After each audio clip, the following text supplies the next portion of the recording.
Temuan beras oplosan meresahkan publik dan menimbulkan pertanyaan terkait dengan pengawasan serta akuntabilitas sistem pangan nasional. Kita akan mengkonfirmasi langsung kepada Kepala Badan Pangan Nasional atau Bappenas, Arief Prasetyo Adi. Selamat siang Pak Arief, apa kabar? Selamat siang, Mas Iqbal. Alhamdulillah kabar baik. Baik Pak Arief, jadi sejauh ini dari laporan yang masuk, temuan Bappenas Pak, ini sebenarnya beras apa yang dioplos dan sejak kapan berlangsungnya Pak? Mas Iqbal, jadi ini bermula dari 2-3 minggu lalu, Pak Menteri Pertanian eh, bersama tim cek di lapangan lebih dari 200 merek yang memang dicek kesesuaian antara label yang ada dalam kemasan dengan isi. Seperti yang disampaikan tadi oleh Pak Presiden, apabila dalam kemasannya itu berasnya tidak sesuai dengan apa yang tertera dalam label, itu sebenarnya penipuan. Nggak cuma beras sebenarnya, apapun.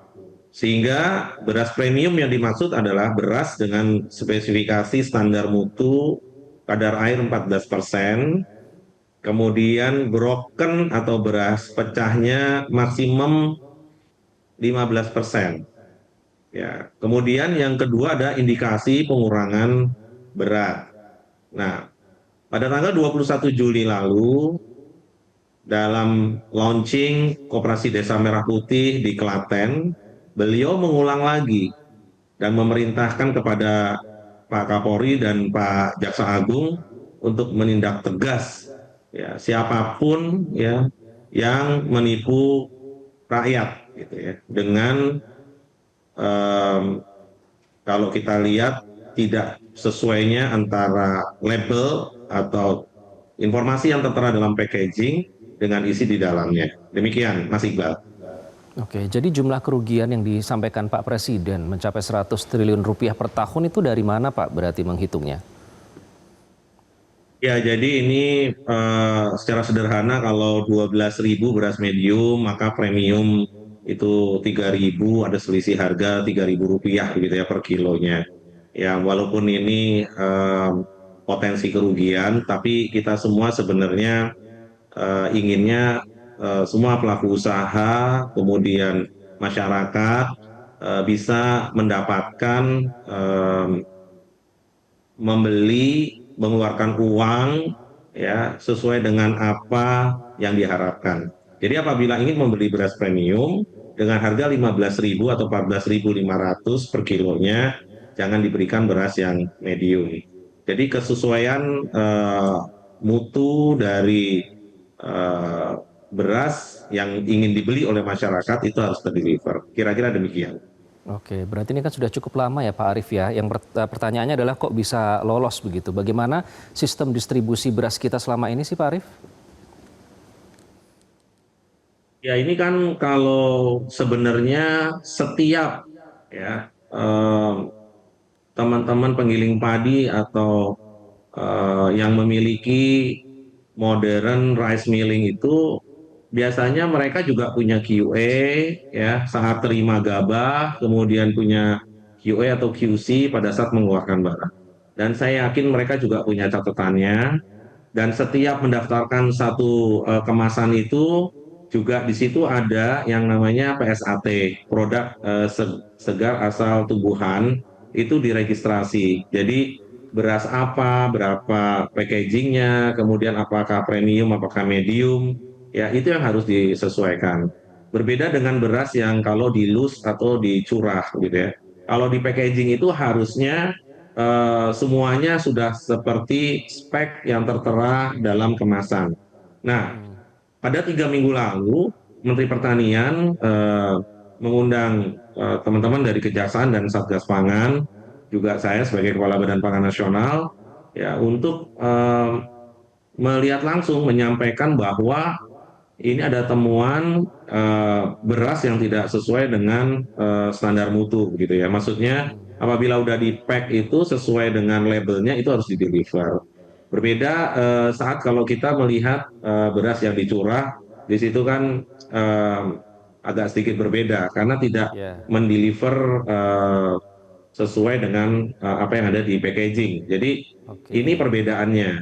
Nah, Baik. khusus untuk perusahaan-perusahaan besar yang ada, ya, yang brandnya itu memang ya media juga sudah merilis beberapa, Mhm. itu memang sudah diundang oleh teman-teman dari kepolisian, dimintai keterangan, ya, bagaimana mendapatkannya, memprosesnya, distribusinya, sampai dengan harganya. Jadi sebenarnya logika yang dipakai itu adalah pada saat panen raya kemarin kita bisa surplus sampai dengan bulan Juni ini sekitar 3 juta ton. Ya, saat produksi versus konsumsi selisihnya 3 juta ton tidak masuk akal kalau harganya itu naiknya signifikan begitu ya. Kemudian dicek juga memang kesesuaian antara packaging dan beras isi yang ada dalam packaging itu yang menjadi concern. Oke. Demikian Mas Iqbal. Baik, Pak Arief, jadi ke depannya Pak, ini tentu kita tidak ingin ini terjadi lagi ya. Apakah nanti akan disiapkan semacam sistem Pak untuk memonitoring lebih teliti lagi, misalnya dengan sistem-sistem atau menggunakan teknologi tertentu, QR code misalnya Pak, akan seperti apa nanti? Sebenarnya ini kan harusnya terintegrasi, mulai dari misalnya timbangan. Timbangan itu kita punya metrologi di Kementerian Perdagangan. Di situ sudah mewajibkan setahun sekali itu seluruh timbangan ditera. Jadi sebenarnya tidak ada alasan em, berat itu berkurang daripada yang seharusnya ada di labeling begitu ya. Kalau beratnya 5 kilo ya harusnya tidak terlalu jauh dari 5 kilo karena itu biasanya toleransinya 1 per mil. Ya, atau teknik berikutnya adalah ya dilebih sedikit, misalnya 5,05 biasanya kalau teman-teman perberasan udah memahami itu. Kemudian kadar air, ya. Kadar air itu sebenarnya maksimum 14%. Ya. Kalau dia kadar airnya em, di bawah 12%, ya mungkin iya kering, tetapi pada saat pengiriman atau penumpukan dan lain itu rentan patah, nanti brokennya lagi yang bermasalah. Jadi sebenarnya di dunia perberasan ini sudah demikian. Kemudian kita juga punya alat ukur yang sama gitu ya. Jadi untuk mengukur kadar air, kemudian derajat sosok harus 95%, kemudian broken rice maksimal 15% untuk beras premium. Itu sebenarnya semua sudah ada aturan dan sudah ada alatnya. Nah, Oke, kita baik. punya ada teman-teman di Kementerian Perdagangan, selain metrologi ada Dirjen PKTN. PKTN itu Perlindungan Konsumen dan Tertib Niaga. Itu juga membantu kita untuk mengawasi.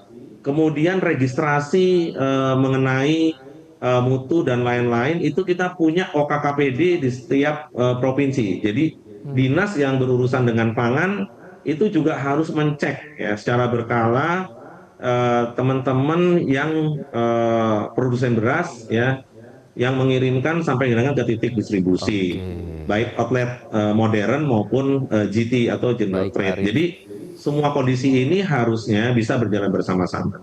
Yang Oke, terakhir kita punya saudara di Satgas Pangan Polri, di sana juga memiliki jaringan Satgas Pangan daerah.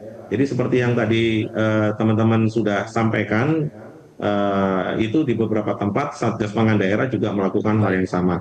Jadi Oke, Pak sebenarnya Arief. mulai dari registrasi, kemudian sampai distribusi, kemudian sampai ke konsumen, sebenarnya pengawasannya sudah sedemikian Baik, sudah ada rigid. fungsinya Demikian, Mas masing-masing, Iqbal. tupoksinya sesuai dengan kelembagaan, tinggal sinergisnya Pak ya, dan selalu ditingkatkan lagi nanti pengawasan di masing-masing Betul, dan saya mau institusi itu. sampaikan Mas Baik, Iqbal bahwa kita Pak punya Arief, presiden yang sangat concern dengan petani dan baik, peternak ya. Kemarin pada saat oke, waktu gabah harga di bawah 6.500, beliau juga sangat marah gitu ya.